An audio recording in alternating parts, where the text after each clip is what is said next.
popular interviews, current events, and the hottest ring girls from around the nation. The Undercard is sponsored by Falling Down Beer Company, Podcast Church Studios, and is produced by Rochelle Whitten. And now, here are your hosts, Brad, Cody, and Jimmy. What is going on, everybody? Welcome back. How long? I don't know. We were inconsistent. It's been a minute. Just a minute. It's been a minute. We were gone, and then we were back, and then we were gone, and then we were going to come back, and then no, and then no. Baseball. Yeah. Baseball went on a little we're longer back. than we thought. Are we back? We are back. Are you sure we're back?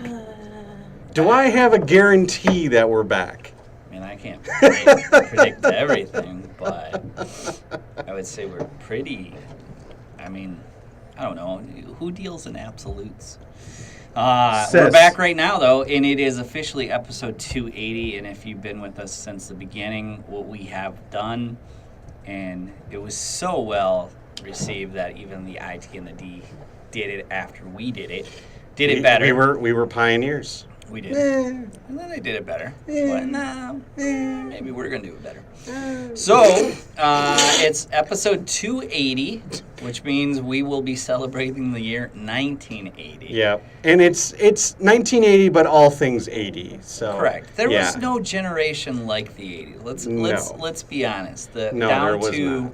The TV shows, down to the fashion, down to the Mr. John Hughes. Gorbachev, tear down this wall. Right. Down to John Hughes giving us what we thought love was in every movie. I mean, as a kid growing up, you thought every John Hughes movie was the way love had to go. John Hughes romantic comedies ruined relationships for me. Oh, I'm sure. Because I thought that's what love was supposed to be, standing outside holding up a boombox, Mm-hmm. Now, you do that and doot, hello police, there's a stalker out there. Right.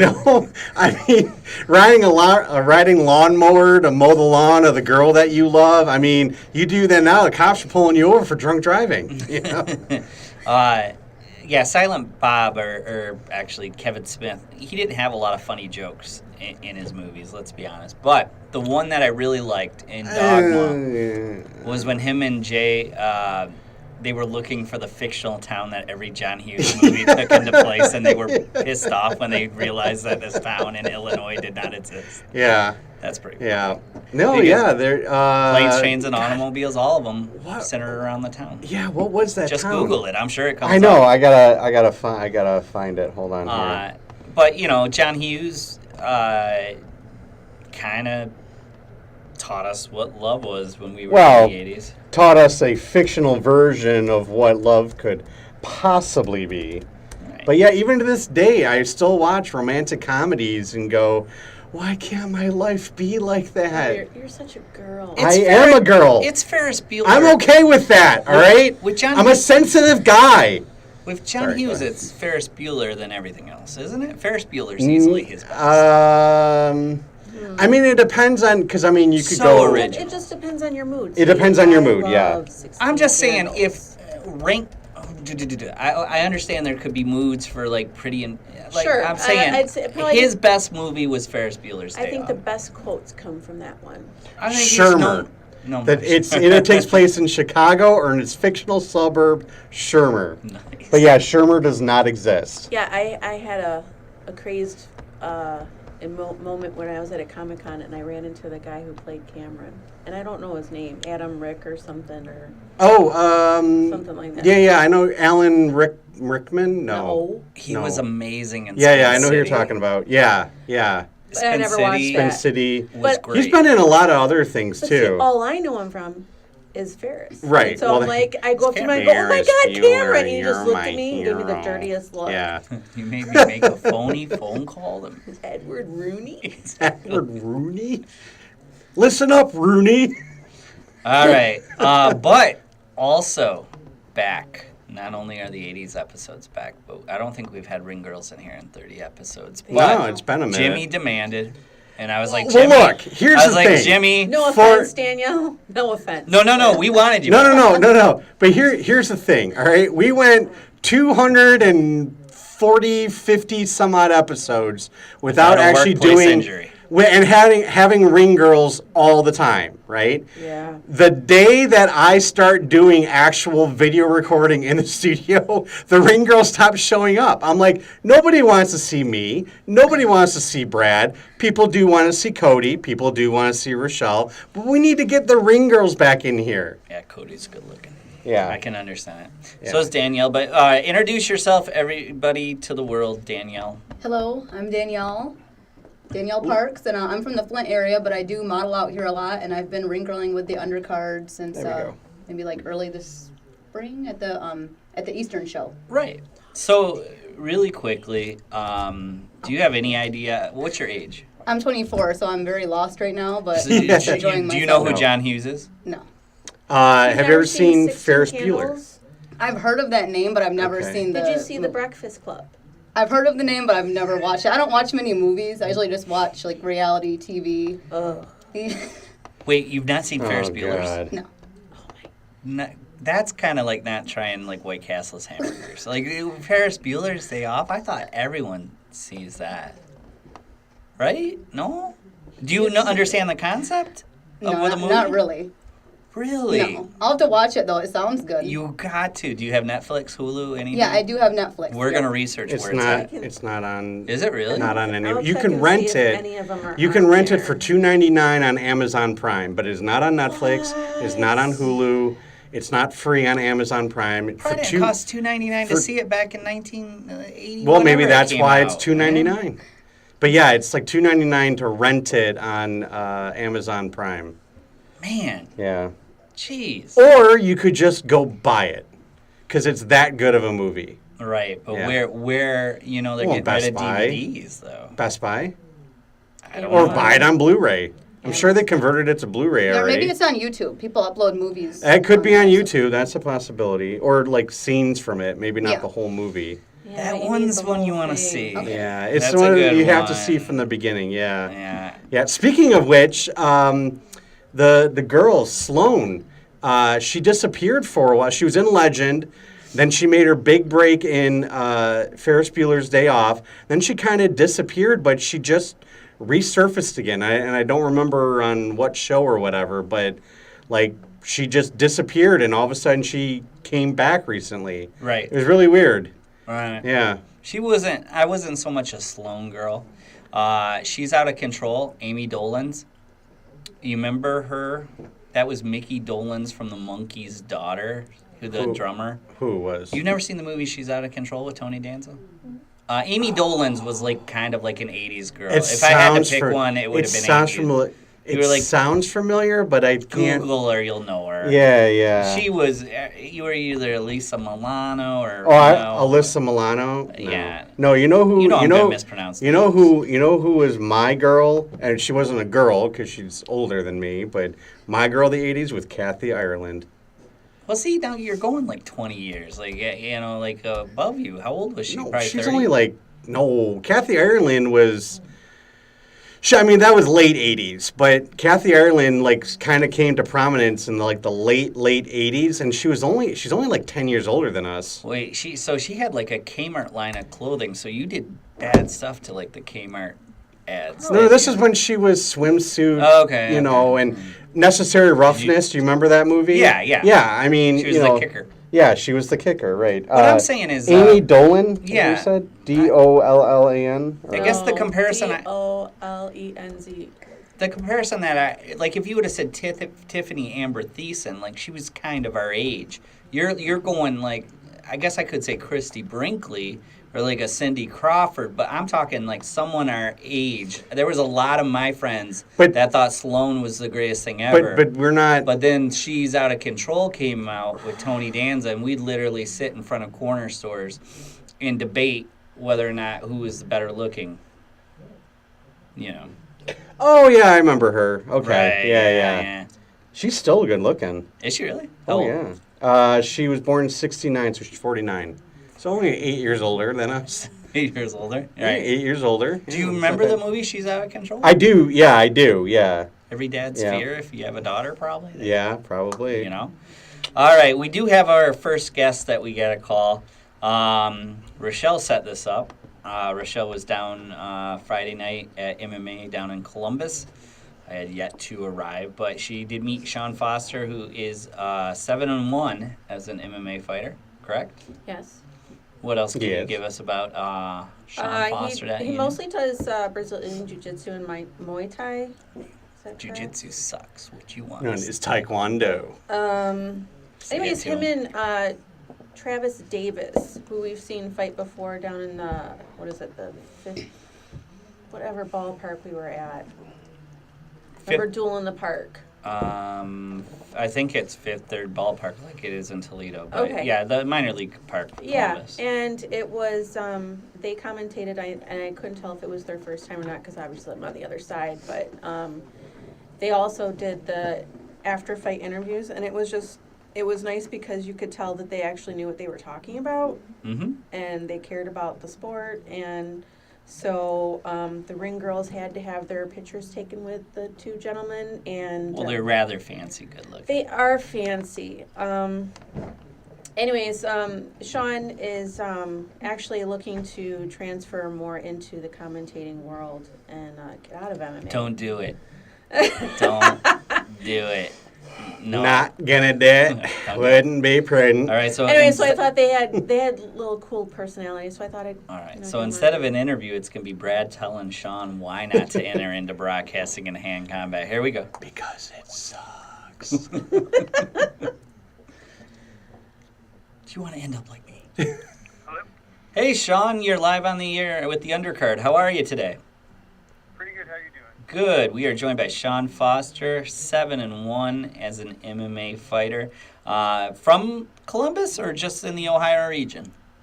I'm originally from Kansas City, Missouri, but we moved up here in 2007, so that's pretty much it. I'm from Columbus now. So you might not be a Buckeye. We might get along. I don't really pay attention to college anything. Awesome. Kind of like a sports ball. You let. I like that sports ball. Yeah. Yeah, nice. Because it's ridiculous down there. We get there and everything is OHIO, and it, being from Michigan, I take it a little bit, but then it's a little bit over the top. So I'm also a police officer, and I went to one game, I gave it the benefit of the doubt. I went to two games. And the first game, they were like, "Yay, we won! Let's set a dumpster on fire." We lost. Let's set a dumpster on fire. Yeah. And I was just like, oh. It's the same thing, win or lose. Dumpsters, something's getting set on fire. Usually a dumpster or a couch. I'm not Exactly. joking with you, Sean. So Michigan State up here, they used to, when they would win, they would burn couches and stuff. And the big joke up here was that like Art Van should run a sale the next day because everybody had to replace their couches from the houses they rented around the college campus. But Michigan State was known for like their couch burning for like a while, dude. If Michigan State won a tournament, NCAA or went into the Final Four, furniture was going to pay. And that's just what happened. That's the way they celebrated. Couches were on fire. Yeah. It was like Cars That's flipped. what Yeah. I went to, and I never could get into. I didn't go to college. I knew I wanted to be a police officer early, so I didn't waste any money on it, and just kind of worked odd jobs until I was 21. So I watched all my buddies go through college and like, you should come out and hang out. There's a big game tonight. And about 2 or 3 parties in, I was like, I'm not really a college person, I don't think. Or it's going to ruin my future career in law enforcement. Yeah, So- it's going to be tough to explain when a misdemeanor or a felony question comes up. You'll be like, the dumpster needed it, man. I don't know. My friends really had a good argument. Or you get stuck with a bunch of jackasses and you get an MIP even though you didn't do anything. Yeah, that's Exactly. true. So I chose my friends a little bit. I found out real quick if I stayed in the gym, I didn't really get into too much trouble. Smart man. Now, before we transition into your fighting career and your Brazilian Jiu-Jitsu background, we are celebrating the 80s because it's our 280th episode. Are you familiar with John Hughes, the director? Maybe. You'd have to give me a couple of minutes. Okay, if I was to say Ferris Bueller's Day Off, seen it and like it? Yeah, it's great. I like it. Okay, see, Danielle, where are you? And how old are you, Sean? 30. I am 30. Okay. Well, we have a ring So girl he's in here borderline, that's yeah. 24 and has not seen it, and to me that's like so un-American. Like I don't even know if she's allowed to vote. How do you not? I mean, even if you don't like enjoy it, it was on TNT when you were sick. How do you miss it? Like, Exactly. All the time. And then here's the worst part about it. It's one thing not to see it. I asked her if she knew the plot. She has no idea what the plot is, so I can't even talk too much about it. How do you not know it was what like the the plot? original fourth wall break thing before Deadpool was cool. Like, Yeah. Exactly. Yep. Exactly. All right, Sean. First off, I'm going to start off with your nickname, Stonefield. How do you get a nickname Stonefield? I automatically think like Cloverfield or something like that. How's the nickname come about? It's actually not that special. It's my mom's maiden name is Stanfield, and her parents raised me, and my dad's name was Foster. So it just it ended up working out that my initials were their last name, and Stanfield came from Stonefield, and they tracked their lineage back. They were some of the first knights, the first king of England. So my tattoo has like a big knight helmet, and then it says Stonefield. Nothing too special. That's actually really special. Like, what are you talking about? So you trace your ancestry, and this would be up Jimmy's alley. That's a pretty cool story. You trace it back to who? William the Conqueror. Oh. The first knights when he conquered England. Yeah. Oh, wow. Sean, okay. you might be the most modest person I know, because if that was like my ancestor, like, you know, if you pulled me over as a cop, that's the first thing I'd say. I'd be like, I'm related to William the Conqueror. Right? Yeah, exactly. There's still a castle over in England, Stanfield Hall, and if a certain number of cousins die in the right order, supposedly it would fall to somebody here in the Americas. So you never know. Maybe. So do you have like a chart in your bedroom, like, okay, if I take out this guy and this guy and this guy, doing the King Ralph thing? I can't really confirm or deny. Exactly. Get them all together for a group photo like in King Ralph, and then just wipe them out all at one time. Oh, Uncle, Eugene's got scurvy. Is that fatal? I didn't even know scurvy was around anymore, but that would be a I don't shame. even know if I have an Uncle Eugene. Well, I wish you luck, but I don't want to say that because you got some family members that would unfortunately have to lose out for that to happen. But that would be pretty cool to say that you inherited, a castle. That would be pretty neat. So how did you get involved in MMA? Like, what was your first exposure to it? A lot of people says UFC, but Rochelle was telling me you had a Brazilian Jiu-Jitsu background, so I'm just going to, and I really don't know anything about you, I'm going to say that somewhere along your law enforcement career you were introduced to some Jiu-Jitsu techniques and you fell in love with it. Am I correct, or is it the other way, you were a UFC fan? Hello? Did we lose him? Maybe his toddler dumped his wife's Hello? phone in the thing. Hello? It's still going. Hello, Sean, you there? Sean? Can you hear me? Yeah, now we can hear you. Did you hear my? Hello? Yeah, I'm sorry, we lost you there for a second. Were you able I to could hear my? everything you were saying. Oh, you did hear it? Yeah, I heard your question. I was Okay. trying to answer it. I don't know. This is my wife's phone, so it shouldn't be my toddler shouldn't have touched it. No, actually, I found it. My first exposure to jiu-jitsu was my dad was a black belt taekwondo, and he brought home a VHS.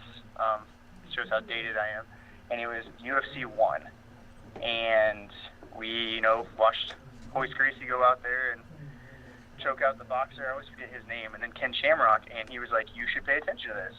And the problem is, before that, we watched a Bruce Lee movie, and I wanted to kick somebody through a wall like he did. So I did traditional martial arts for a long time, and just never did well at them, especially the striking portions.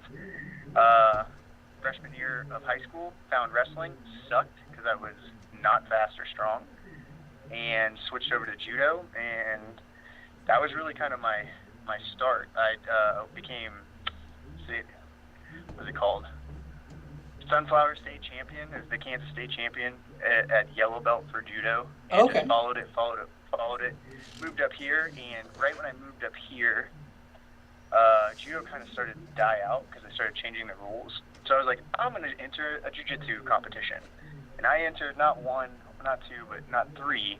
Made it 4, and all 4 of them I lost via flying triangle or flying armbar because I had that great judo grip that I didn't want to let go, and these guys just wanted to go to the ground.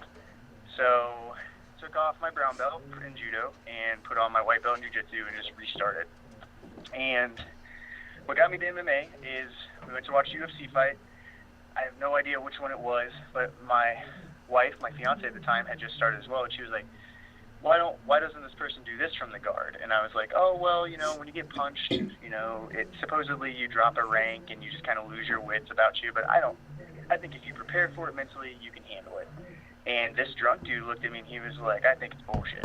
I think if you take off those fancy pajamas, I don't think any of that submission stuff works. And Wow. I was like, okay, you want to fight? And 4 months later, I fought that dude in the cage, and I think I armbarred him in like a minute in the first round. And he probably tapped, or did you break it? He tapped?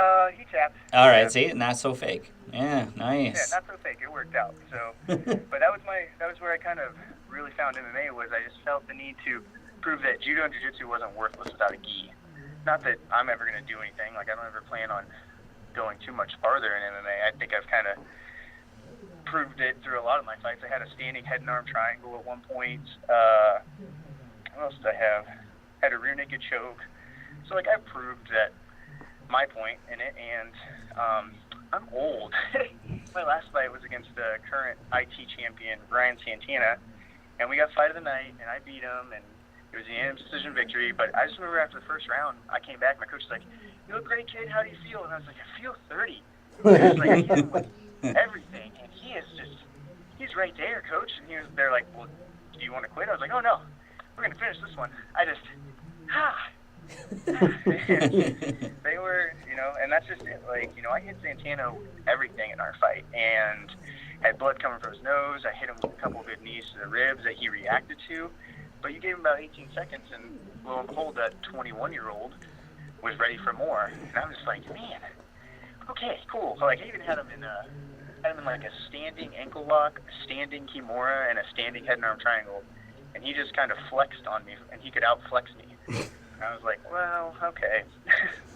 Well, I'm going to hit you some more. I want to tell you 30's not as old as you think Nope. it is, and you might have just caught like a bad camp and everything like that. I don't want that to discourage your career. Also, I got to commentate. I think that's how I met you guys. I got to commentate on the last one, and that was the most fun I've ever had. Like, it was way, way more fun than getting punched in the face. I'm never going to stop training. I run a free self-defense program out of my police department here in Columbus. I train almost every day in jiu-jitsu or Muay Thai, and I'll probably just make that slow transition into, like, coaching MMA. But I would like to fight Santana again since I beat him and then he got a title shot. I would like to take that title from him as I've never had one. And then I'll probably hang it up and just concentrate on pro jiu-jitsu, which I've been doing that a lot this year. Well, I will. Oh no, keep going. No, you keep going. I did Fight to Win this year, and then I went out to Pittsburgh and did another pro jiu-jitsu fight, and I won that one. I lost Fight to Win here via flying triangle. I don't know if you see the pattern there. Not very good at the flying submission defense. But I will probably compete in jiu-jitsu until the day I die. But you can only take so many knocks to the head, and as I said, I'm not a natural striker. It's like a different language. Right. I think there reaches a point where you're just done with doing camps, and if you're not going to give it your all, I think that's what breaks down fighters. I think the idea of fighting is great, but you sound like you got a level head on yourself, and if you can't be 100% and you can't give 100% training, and that's the hard part. That's the discipline that that's where the aging is. The 6-week, 8-week, 10-week camp up until fight night. The weight cut. And I've got a 4-year-old, or she'll be 4, and then I have a soon-to-be 2-year-old, and I don't like camps. I take it seriously, so I miss out on a lot of their stuff that I can't ever get back. And I always like to point out to these newer fighters, like, hey man, like if you lose out on a fight, don't get discouraged. And like, oh, you always have good fights. Well, I fought in total 8 times, but I have signed 72 contracts, and somebody got injured or somebody pulled out, or the card never materialized. So, like, you're going to have a lot of setbacks. You're going to have a lot of empty camps. But if you don't love the training, like, I would train every day. If I wasn't worried about missing out on, like, that dance recital or that swimming lesson, like, I would be at the gym 24/7. But the fun part is the fight. And if those don't materialize after a while, I can understand why people get so discouraged. Now, I will give you encouragement, Sean. Here's my, I've been in broadcasting, 8 years, I guess, in MMA and boxing. Yeah. And a journalist officially for 6, okay? Okay. When I started, I was the youngest guy in the room, and I looked around and I was like, there's a lot of old people in this sport, and they're eventually going to die. The other day I looked around again, and it was boxing again, and I looked around, and I'm still the youngest person at 40, and I'm like, there's a lot of old people around here, and they're all going to die. Dude, there's a ton of jobs in broadcasting and boxing. If I'm the youngest kid coming up at 40 covering stuff, there is a ton of occupations out there. People come up to me. That's actually the number one thing I get. People's like, oh my God, I really think you have a dream job, and you get to travel and watch fights for free. And I tell them all the time, do it, dude. Like, there's a huge gap. So, Sean, if you're interested in it, trust me, there is You don't want to do it. No. Jimmy's going to tell you don't do it. There's a ton of jobs out there. And you being 10 years younger than me, then you'd be the youngest guy in the room. And so that's cool. Well, the only time I've ever watched boxing, I think the last boxing match I watched, I actually paid for it. I paid for the Floyd Mayweather-Conor McGregor fight. Sucker. And No, I'm I joking. can't even tell you what happened. Like, I got past the second round, and I think I started eating pizza or something. I just, boxing has never really held it for me the way that MMA has. Because MMA there's so many ways to change the momentum, and there's so many ways to snatch victory. And it's just so much more dynamic, and it can engage, like, it can hold my engagement or my attention a lot better than I think boxing can. And again, I'm not trying to downplay boxing. I think boxing is beautiful, especially when you get, like, who's that? He's not Russian, but they keep doing, like, Matrix videos about him. Oh, Lomachenko. Yeah, I will watch him. I have no interest in ever taking a boxing match, but I watch his, like, highlight reels every day. His movement and his foot speed, it's amazing. Yep. But he's like a once-in-a-lifetime fighter. You're not going to find other boxers like that. Sorry. Person's motorcycle is... Oh, no. We're good. We didn't hear it. And that's just it, like I'm really interested in being a BJJ guy who dabbles in MMA. Like, it's kind of the best time to be here. Like, Renzo Gracie just fought, and he's like, 52? Yep. He won in the first round rear naked choke, and then Gary Tonon's stepping up. I'm really interested to see if Gordon Ryan changes his tune and goes from gi to MMA, because there's money to be made there that's not there in BJJ yet. I know Eddie Bravo is really trying to do more, and like I said, I've been taking a bunch of pro fights, pro jiu-jitsu matches, and been doing pretty well. So I just think that MMA is, again, it's so much more dynamic, and there's always something new. I remember when Dominic Cruz changed the game with that Neo footwork that he stole from, like, Willie Pete and Muhammad Ali, and adapted it to MMA. And then I really think TJ Dillashaw has perfected that. Right. And that's kind of who I patterned my abhorrent, awful striking after. But that's kind of the secret, is I have a little bit of a dad bod, so it doesn't look like I have the gas tank that I should. But I've always had a gas tank. I can go and go and go. And so I just make people chase me and get worn out. Nothing wrong with dad bods, by the way. Dad bods are cool. They Actually, are. I think people like rank. them. Yeah, people rank dad bods as awesome. So you're good in that department. You know who we gotta put you in contact with, and I'll make sure Rochelle messages you. A guy up here named James Gray. He was self-taught in Brazilian Jiu-Jitsu, and you named off a lot of names. He actually takes a little bit of, like, Eddie Bravo's, rubber guard, takes a little bit of some of the stuff with the Gracies and stuff. He would be a guy that, first off, James Gray always comes down, I believe, for the Arnold and stuff. But he would be a guy that you would want to talk to. And what he's done is created this huge gym up here called SFS. And believe it or not, he was self-taught Brazilian Jiu-Jitsu. Amanda Bobby Cooper, Josh Parisian, who's fighting right now in the Ultimate Fighter show. All these people have come from, and it started in his basement. But I'll make sure that Rochelle gets you his info, and just stay in contact with that guy if you're a jiu-jitsu guy. He just kind of combined a lot. And kind of took a little bit of, I like that Eddie Bravo does a rubber guard, and I like that, the Gracies were good on this. But you guys would hit it off, and then plus you're very humble like James Gray is, so you guys would be probably good friends. So we'll make sure that happens. Now, if people want to follow you, Sean Foster, and you continue your career, do you have an Instagram or a fan page yet, or no? I have my Instagram is just my personal one, but I post like all my stuff there. It's Papa Fosse, Fossie. I like. And then my Facebook page is literally just Sean Stonefield Foster. It's not hard to find.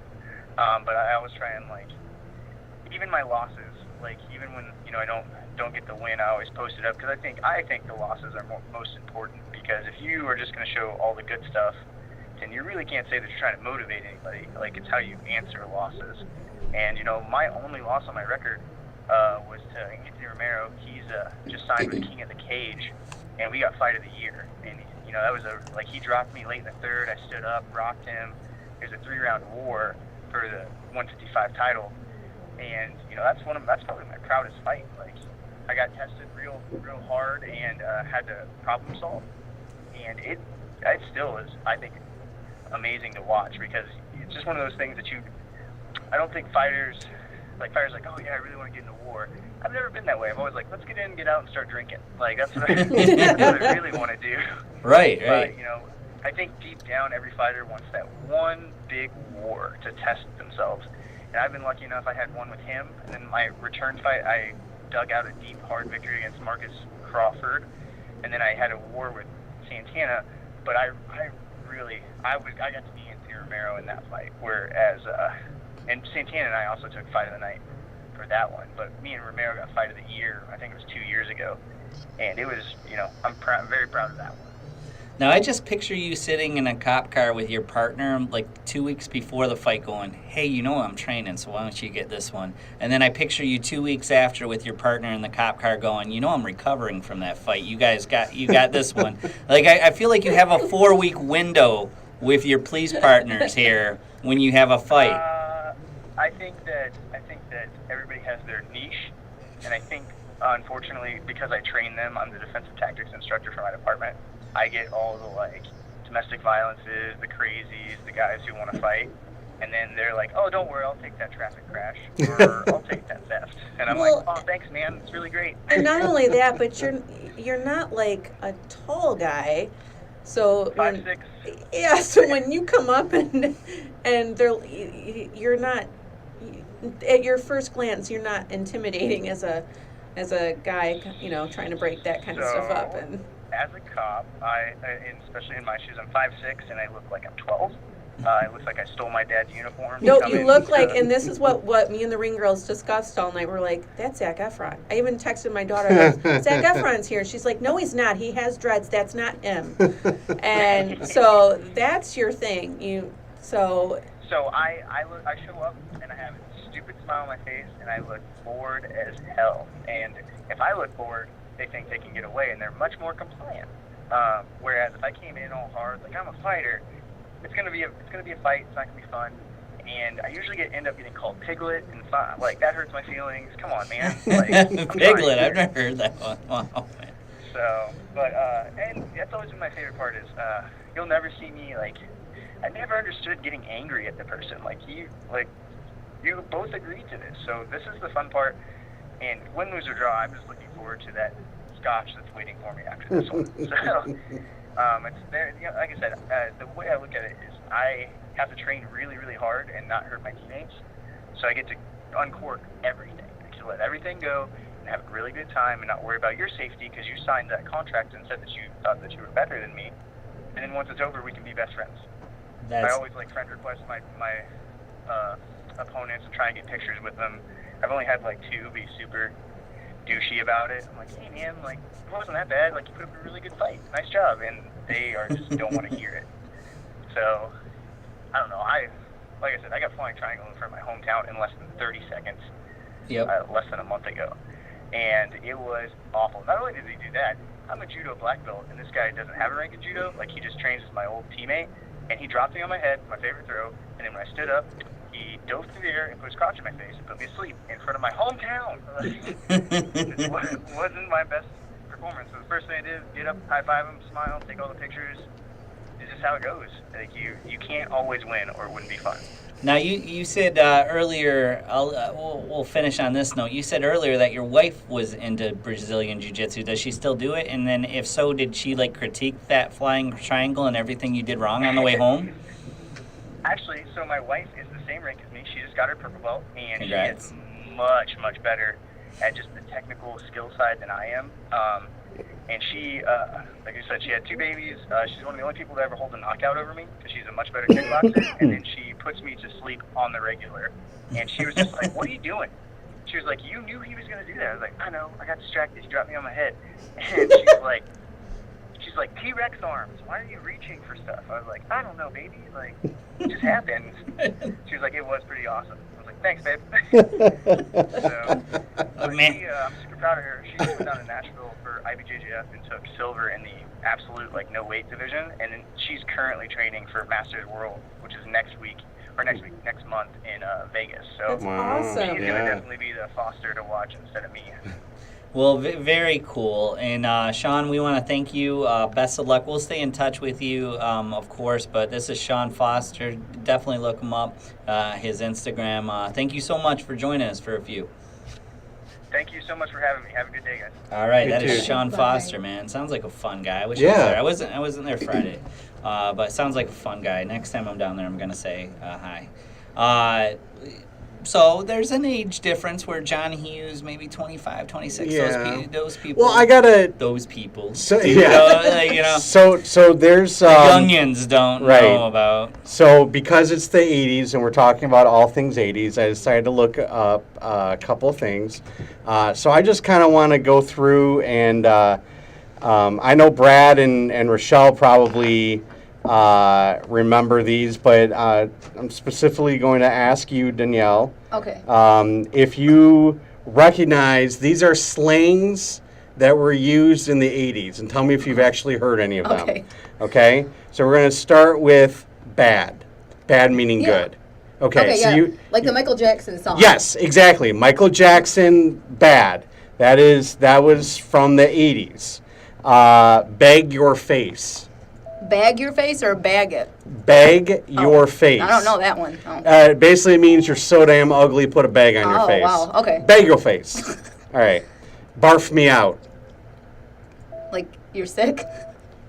Huh? Like sick? Well, like something makes you sick. Like, Oh, ooh, okay. like Yeah. that, somebody threw something, barf me out. Oh, okay. Okay. Eat my shorts. Kind of like, it's not a good thing. It's like you're mad at somebody. You ever Like, say, heard, like, bite me You or ever something. heard of a show called The Simpsons? Yeah. Okay, that was Bart Simpson's catchphrase Oh. in the beginning of The Simpsons was "Eat my shorts." Oh, okay. Gag me with a spoon. Doesn't sound very fun. Similar to Yeah. to barf me out, but it was more Valley speak. It was like, oh, history homework again. Gag me with a spoon. Oh, okay. All right. Grody to the max. I actually hadn't remembered that one, but Grody to the max. Just something just very gross, nasty. Very disgustingly gross. Yeah. So grody. It's so grody. It's grody to the max. Gnarly. Oh yeah. Yeah, I've heard of that one. It's like Yeah, the no- surfers use that Yeah, term. yeah. Let's see. No duh. Okay, we said that like in the 90s in elementary Okay. school. Yeah, no duh. Psych. Like you're faking. Yeah, so lying like, to somebody. like here, let me shake your hand. Psych! Yeah. Yeah. We used to do that all the time. Radical, Like it's awesome. like is awesome. Same thing, righteous. Yeah. That's righteous. A lot of surfer dudes use that. Righteous! Righteous! Was Bill and Ted, did they ever use that? I think Bill and Ted was actually the X. early 90s. Oh. Yeah. Take a chill pill. Like relax. Relax, yep. Totally. I know what you're talking about. I don't know how to explain. Yeah. it. Totally. Yeah. That surfboard is totally awesome, man. But Yeah. it was also used for confirming a sentence. Like if someone was Totally. like, Yeah. that guy's a good baseball player. Totally. Yeah. Like for Like, real, I like mean- I'm not lying. Or it could be broken up like Mark just bought this totally bitchin' Camaro. No, it'd be an IROC in the 80s. Totally bitch an IROC. It's like the Californians. Yeah. What's your damage?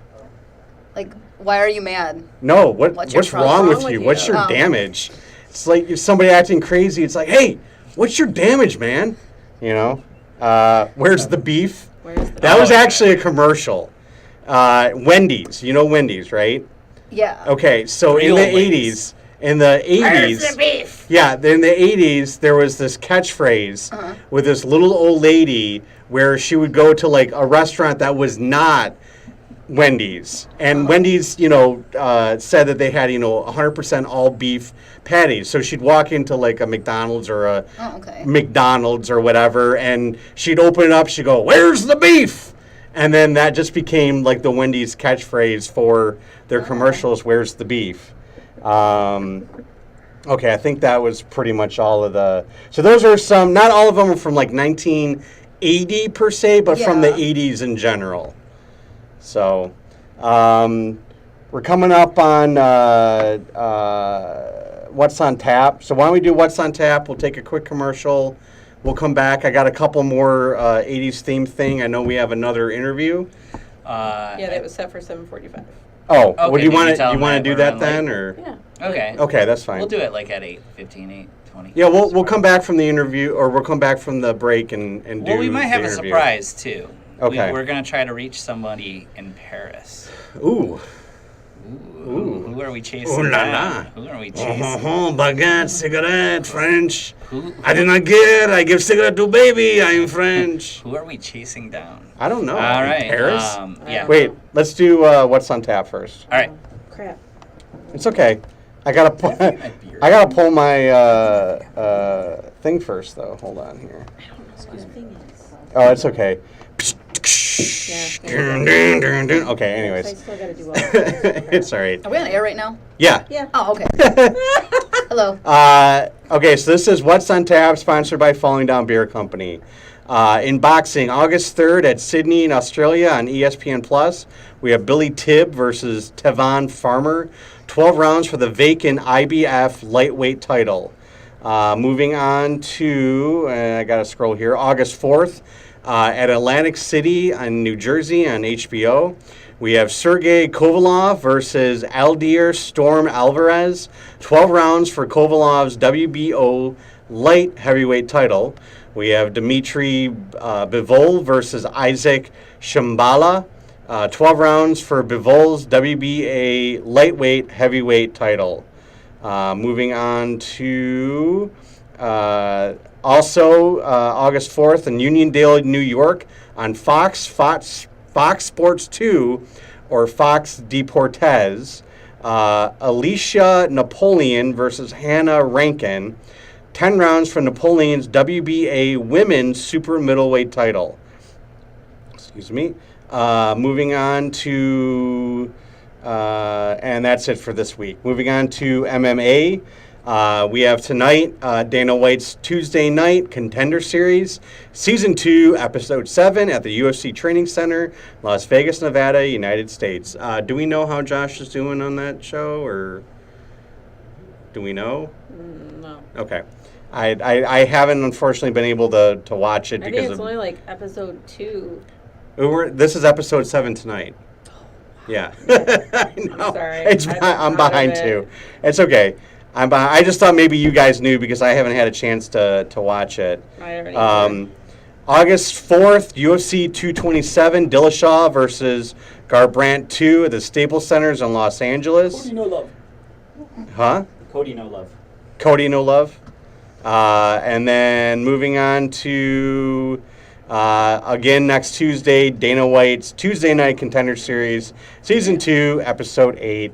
We will try to get an update on, maybe next week we'll know how Josh is doing. So, all right, that's What's on Tap, sponsored by Falling Down Beer Company. We're going to take a quick break, and then when we come back, we will either have an interview that are scheduled, maybe a surprise. We'll see. See you then. Oh, just play any songs.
All right, we are going to actually try to call who that last song was dedicated to.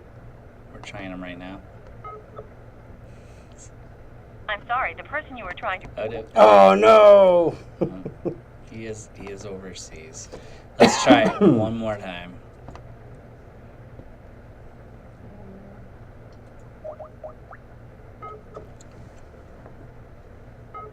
I'm sorry, the person you were trying to reach... All right, so that's probably not going to work because he's probably got to get a Vodafone or something like that. But really quickly, we are going to call this gentleman then.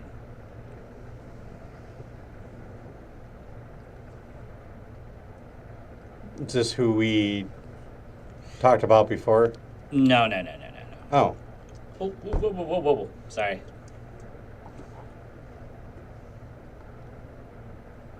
See, everybody can see the lack of production preparation. Oh, I don't know anything about wait, this. Wait. Hold on. Spontaneity? Some people like it. Listening. Are you going to listen?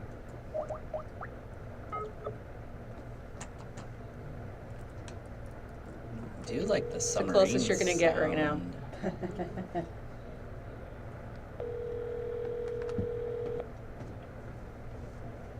Hello? Hello, brother. You're live on the Undercard. What's up, Cody? Hey, what's up? Oh. We tried Daron in Paris. It didn't work. No, he's probably got to get a phone. It might be in the middle of the night. Yeah, we probably. Excuses.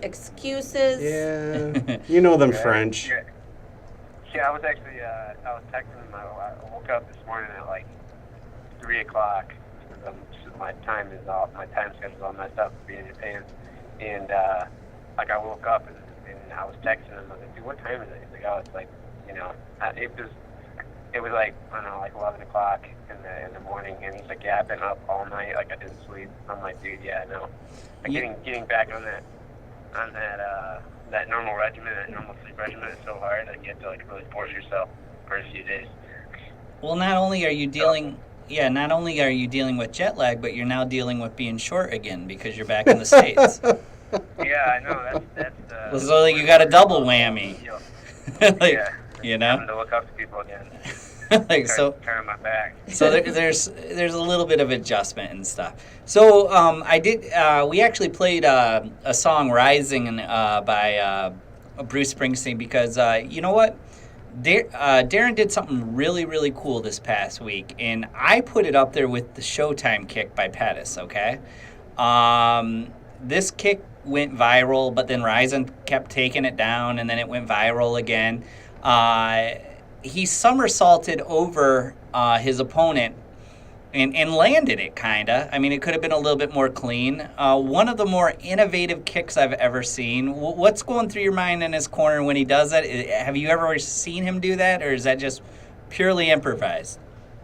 Yeah, definitely not something he's practiced. I mean, I've seen him, like, Darren does, like, crazy shit all the time, so, like, to see him do it, it's, like, not that surprising for me, but just because I see him do, like, wild shit like that in the gym all the time, but not that particular kick. But, I mean, in the corner, I was just like, holy shit, like, watch it, you know what I mean? Like, from my vantage point, it looked like the guy, like, got his leg, you know, his legs in a weird spot, but, I mean, then I watched the replay, and it was just pure awesomeness. See, I think it's up there with the Showtime kick, and I think it will be on highlight reels forever. And people forget that Showtime kick, that wasn't UFC yet. That was WEC, right? WEC? Yeah. And when he landed it with Benson Henderson off the cage, and just an innovative kick. It's somewhere in that mix. And whether Daron won or not, from that moment on, he had, like, cemented himself again in MMA, and then he goes on and rains elbows and busts the guy's forehead open. I mean, it's bleeding. Yeah. The last two elbows just absolutely ripped that guy's forehead apart. It seems like Rizen is made for Daron. And you know what? We knew Daron's a good fighter, right? But for some reason with UFC and stuff like that, it's just sometimes the career path doesn't work out. And Rizen discovers him. He discovers Rizen. Tell us how popular Daron is over there. I know they eat up his American thing. I saw him with the fanny pack. They love him over there. Yeah, so the Japanese fans are like really, really, really like they're all like what we would call like fanboys, like super fans in the U.S. Like people that run up to you and like want to take pictures of you and wanting to sign all the shit. They have like pictures of you waiting.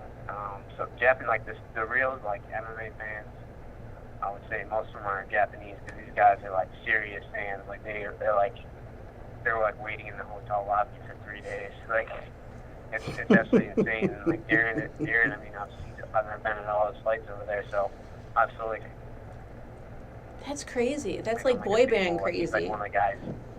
He's like because you know them boy band groupies. They're all insane. Whatever. He's like the Elvis Presley of Japanese MMA over there. That's awesome. And then no, what were you going to say? Go ahead. We were gonna go like get a beer after his fight. Like we went to like go up the crowd, and like before we could even like get to like outside of like the floor, there was probably 100 people in line waiting to like get like for him to sign like autographs and stuff. It was crazy. That's so cool for him. An hour and a half signing autographs. And like, I was just in the background like throwing up. You're like, yeah, I'm just Cody.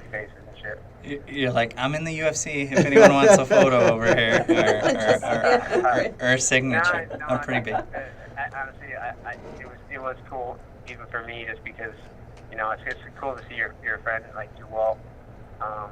So it's not like I'm not like, hey, I'm in the UFC, everyone look at me. But a lot of the Japanese fans, but like I said, they're like crazy MMA fans. Like those people like really live about MMA. So I mean, they need a lot of us. Now, he did the Captain Morgan pose after with the trophy. Yeah. Unique and stuff like that. But does it have a meaning over in Japan, too? Because people ate that up over there. I went and read the press in Japan because obviously Daron's a friend of mine, too. And we root him on. And it was, dude, he stole the show. They liked the simple Captain Morgan pose. Like, how'd that come about? And then, like, that was big news over there. I think that was another, like, improv thing that he did. Like, he just decided, it was, like, sitting there, and he would look at me and, like, kind of give me, like, take a picture of this sign. He was looking at me, and I was trying to get a picture of it.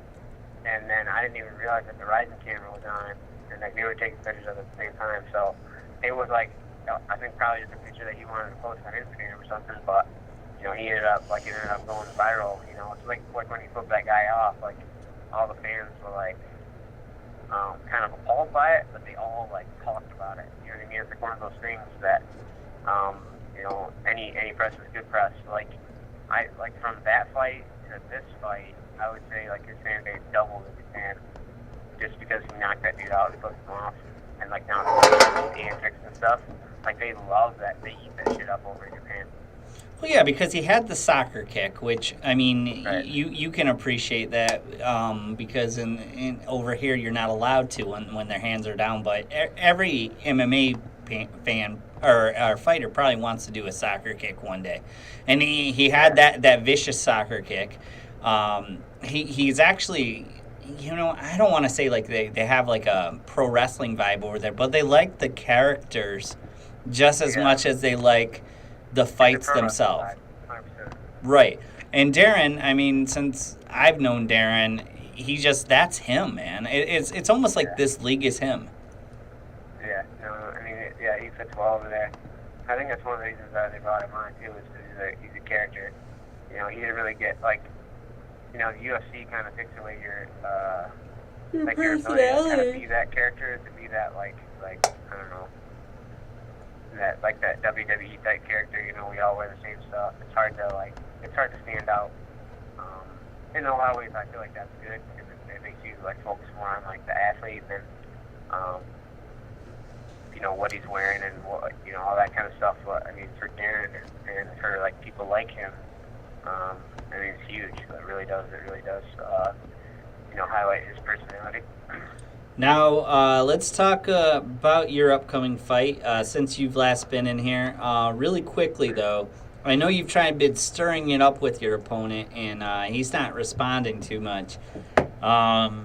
tell us a little bit about trying to just even reach him on social media and try to get in response. Tell us, you've known about this fight for a little bit, but it was announced, I think, about 3 weeks ago. Big fight happening September 8th. You're 10, he's 6, I believe, ranked. Let's get it on. Tell us what's going on here. Well, yeah, I mean, this is a fight, like, I literally, I didn't even, like, plan on fighting him. He said something on Twitter, and I'm really never on Twitter, but he said something, and it popped up in my feed, and I saw it. It was something about being the best grappler in the division, and he, like, got beat by Brian Caraway, the guy that I just beat. And I was like, basically, like, I'm like, you're not the best grappler in the division. You know, Brian Caraway, go do, like, a prom date.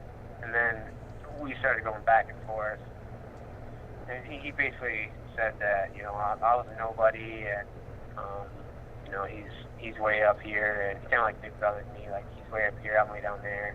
There's no point in him even fighting me. But even though I, you know, beat somebody that beat him, I was like, well, I don't really understand how you can fucking say that, 'cause, you know, I'm beating guys that you can't. So, and then it kind of went back and forth, and then we went on MMA Junkie, him and I did, talked some more shit, and then it kind of died.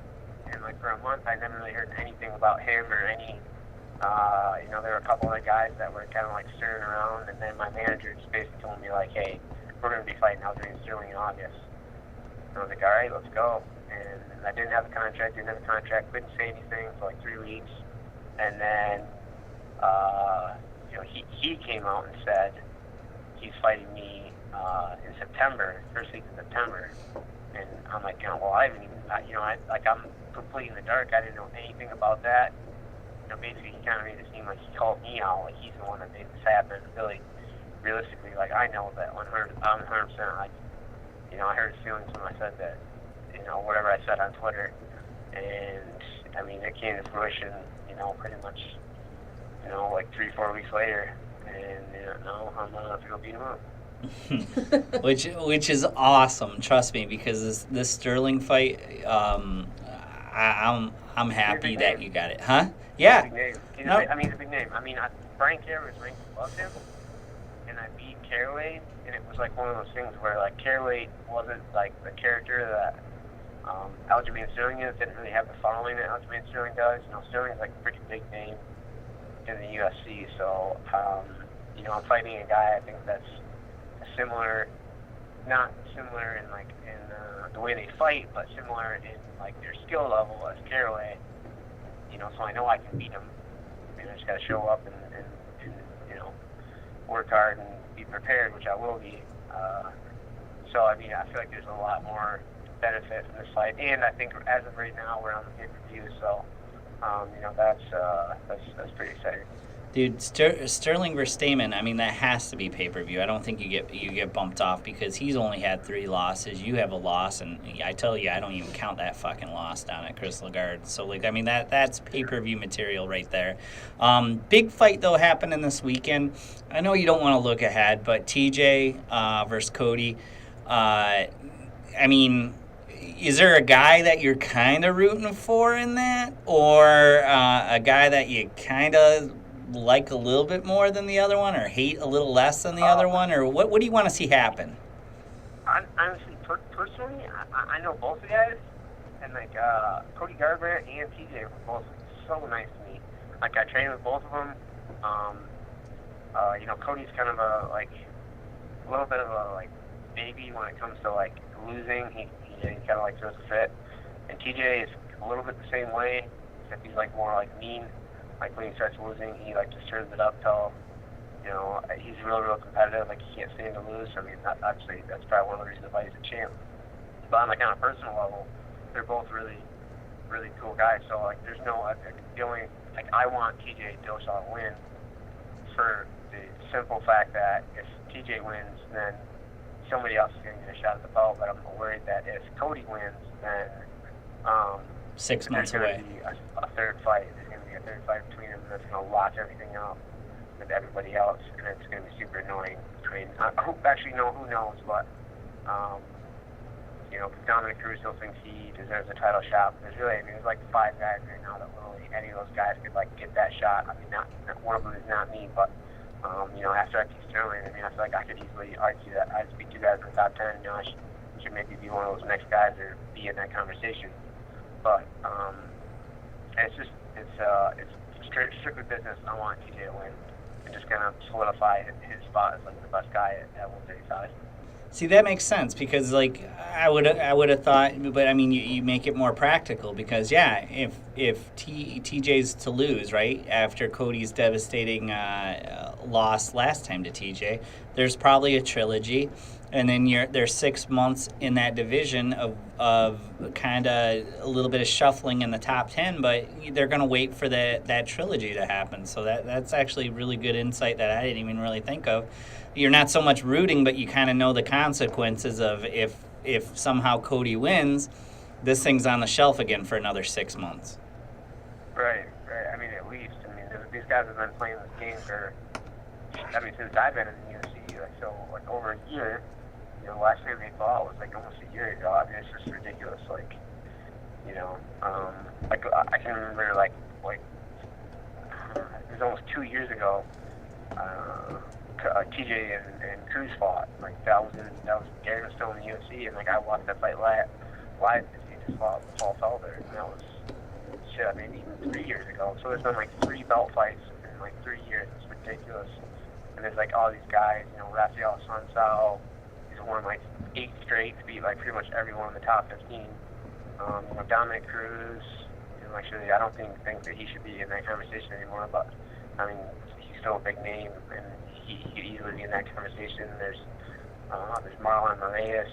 I mean he's absolutely beating the shit out of everybody in the UFC. I mean he just knocked out Sterling and he knocked out Jimmy Rivera, so he beat like 2 top 5 guys. So he could be, a contender in that division. So it's like, there's so many tough dudes at that very tippy top that that deserve that shot. So it's a freaking mess. Well, we'll let you rest up, champ. I know it takes a while to get back from Japan and get back on the schedule, and we will be officially in new digs next week, I believe. Yeah. And so you say. No, it should be official. So you say. We'll probably see you next week. Allegedly. Yeah. I don't want to commit 100%. But, I think we're at 95%. Brad has a problem with commitment. Yeah, he's got commitment issues. Commitment issues, right. So I will talk to you soon. You take care, buddy.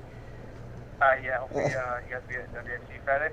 Yes, I'll see you then. So. All right, sweet. All right, take care.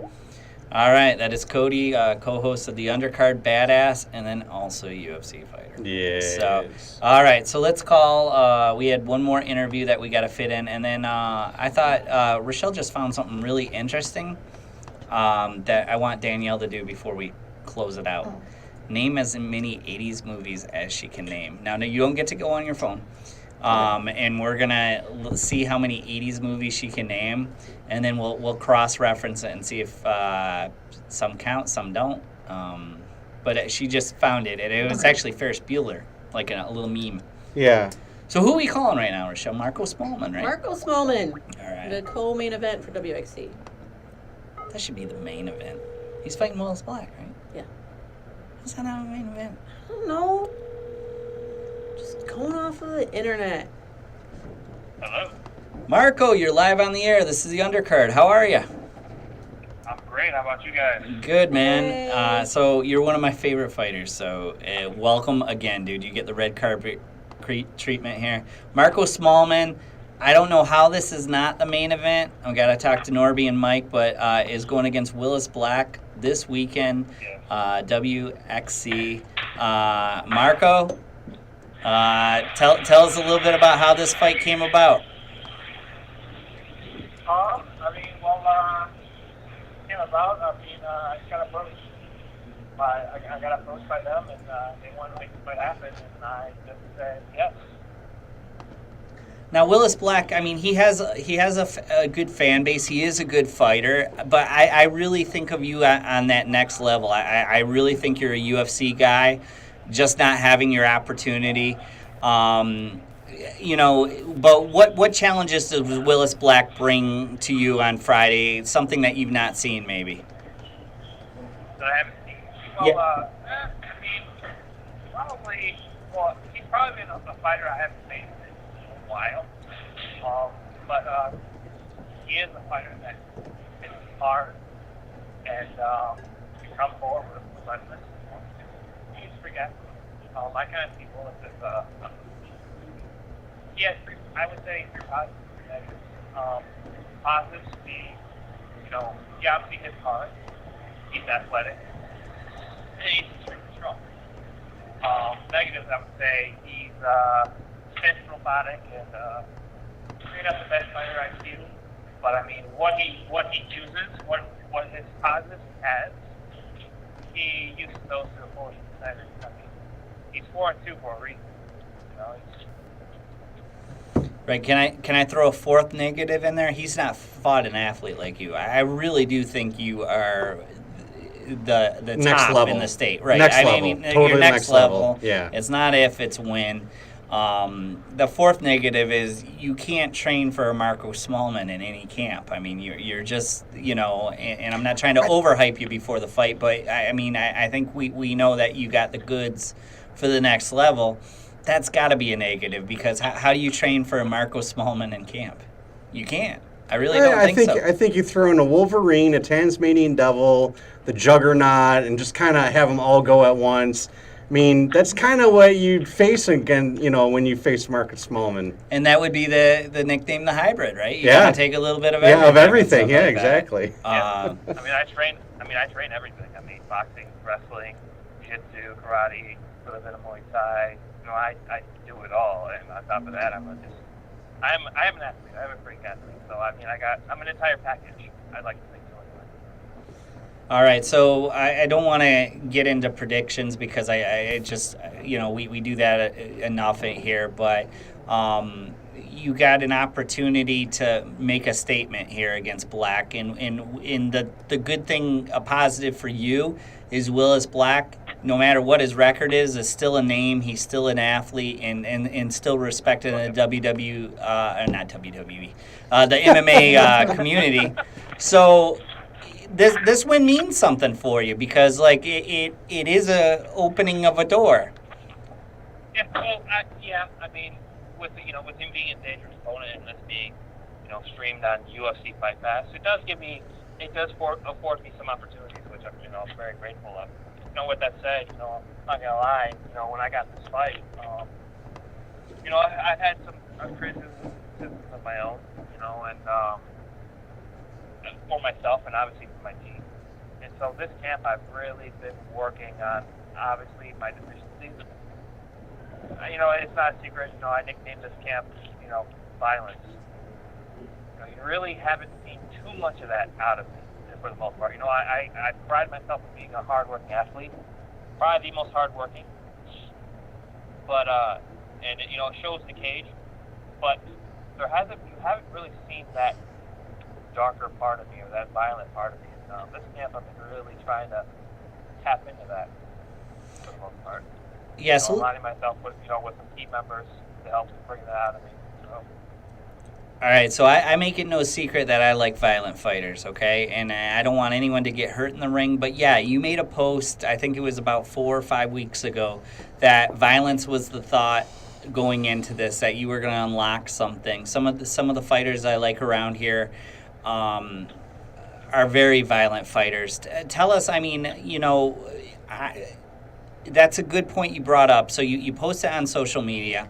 I think of you as having an amazing fighter IQ and are able to go in there and control your emotions. How do you bring out the violent side but not lose the biggest edge you have going into the cage, which is your fighter IQ? Because along with violence comes a little bit of rage and a little bit of inability to control emotions.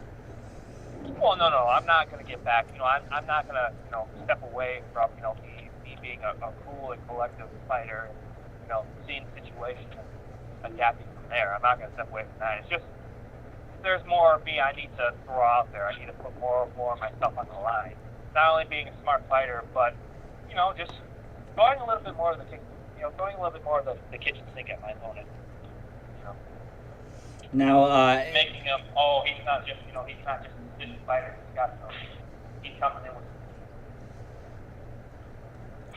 now you're in the last week of camp, and you're coming into the Friday. What's a typical week? Because I know you got a lot of great coaches and stuff for you on the last week. What have you been working on, Marco? And when do you slow it down and just kind of concentrate on the weight cut and everything like that? Well, right now I'm slowing it down right now. I've been I've had my last heartbeat last week. I've been slowing it down a lot more now this week. Just focusing more on the weight cut. Weight cut's going phenomenal, by the way. You can't tell by my voice. I'm ecstatic. It's going good. Yeah. And, I'm slowing everything down, and I'm just kind of focusing on that. Just some light exercise. Well, we're going to be there. We don't want to take up too much of your time. I never do on Fighters Week. But Marcos Smallman, co-main event with Willis Black, should be the main event.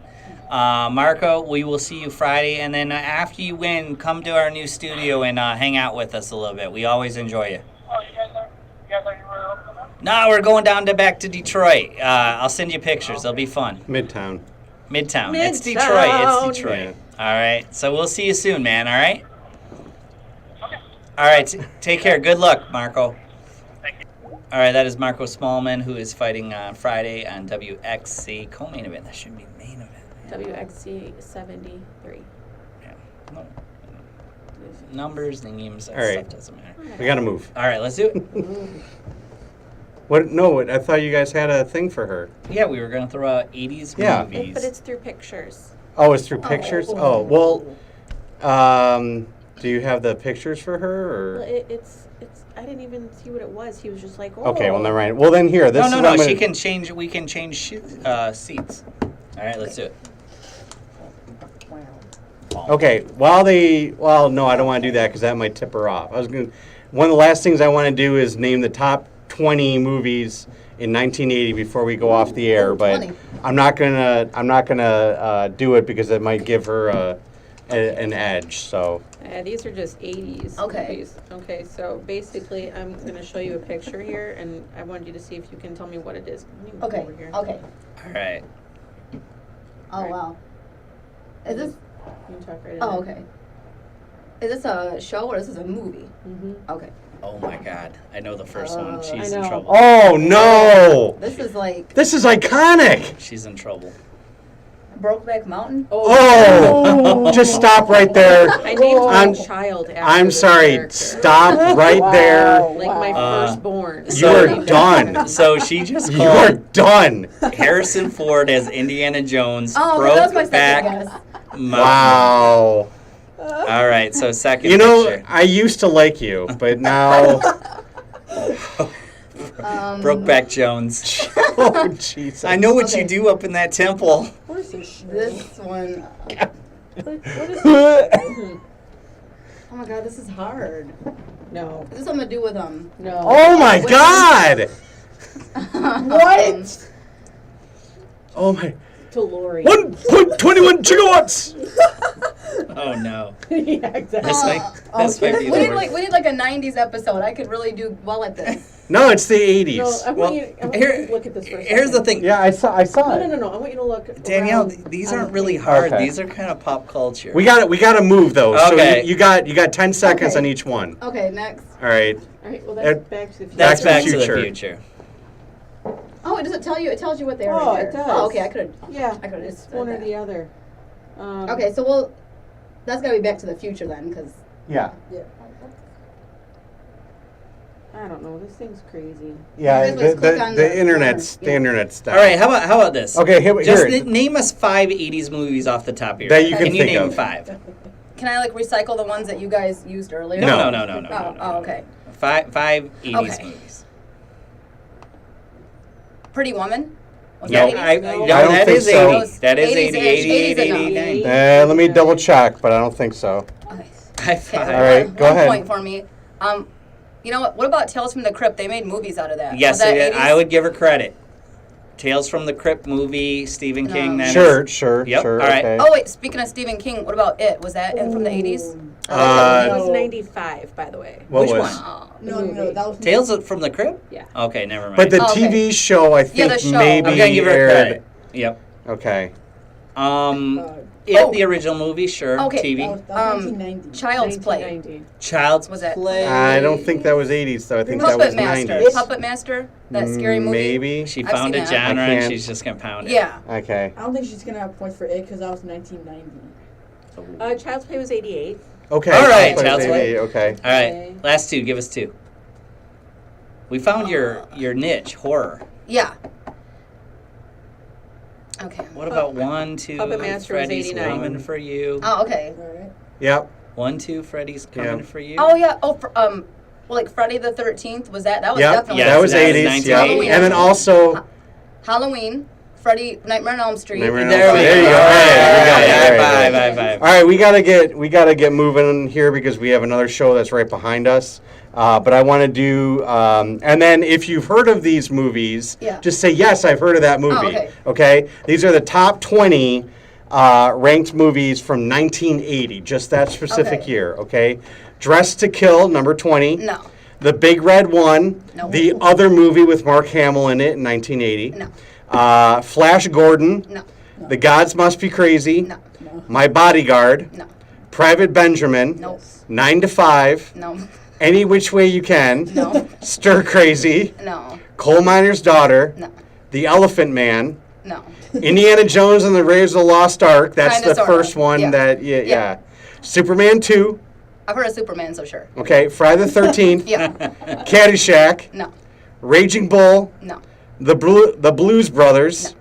Airplane. No. The Shining. Yes. And The Empire Strikes Back. No. What? So 1 point for me. Star One Wait, point. you have never heard of The Empire Strikes Back? Is that like Star Wars? Okay, It's Star Wars. It's a Star Wars No, franchise. no. It's The Empire Strikes Back. Half a point. No. Do you know the episode? Do you know that episode? No, I'd give her half. Luke, I am your father, the most Okay, iconic yeah, line. I've heard that before. Yes, that's from Empire Strikes Back. Okay. You need to go rent like a ton of I movies will. and then come back. Can we like do like a 90s or 2000s episode of this and bring No, it it was back? for Childs of the 80s. I'm sorry. What Okay. did you This is our show. You have to come to our level. Unfortunately, there's fortunately, there's one blockbuster left for you. I think it's in Oregon or Alaska, so you gotta go rent some movies. Oh, Blockbuster is in Oregon. Yeah, you gotta But go rent some movies. yeah, Pronto. or go to like a Best Buy or whatever and just say, I need 80s movies and 80s pop culture. Or even like go on YouTube and YouTube Yeah. like 80s pop culture references Yeah. and like contestants on Jeopardy, they get like a general idea of what's going to be on the show so they can study beforehand. Your mission Yeah. is to study, and maybe like at the end of the 80s, Yeah. we'll bring you back and test your Okay, 80s knowledge that sounds again. good. Oh yeah, All right? she's coming back for another Yeah. 80s episode. Yeah, because you need to redeem yourself. Yeah, I We're gonna really do. Yeah. kind of let you redeem yourself. Actually, you know what? If we give you like the flash pictures beforehand, would it be able to go on our video feed too, so like people could watch it at the same time, or is that something we got to add at the end? You mean from this? Yeah. Well, from this, no. But if we had the pictures of what the questions we're going to ask her beforehand,